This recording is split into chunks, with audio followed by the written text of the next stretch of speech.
To use your S Pen to write in text fields on Samsung Galaxy S25 Ultra, you have to enable S Pen to text feature. To do so, swipe down from the top right corner of the screen to open up the quick settings panel, and then tap setting icon. Scroll down the screen to find advanced features. Tap advanced features, tap S Pen, and then tap the gray on offset next to S Pen to text until the switch turns blue to turn it on.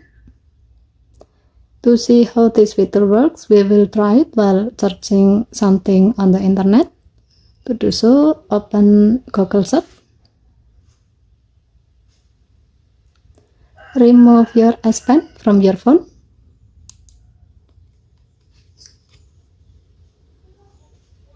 Now start writing with your S Pen on the text field.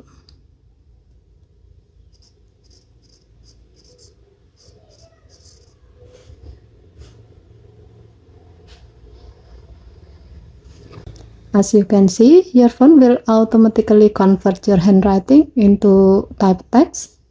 It's especially useful for quick replies, taking notes, or searching something without using the keyboard.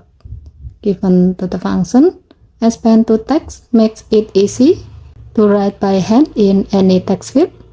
It helps save time and type more naturally using your S Pen. Okay, thank you for watching. Please help to like and subscribe. Have a nice day.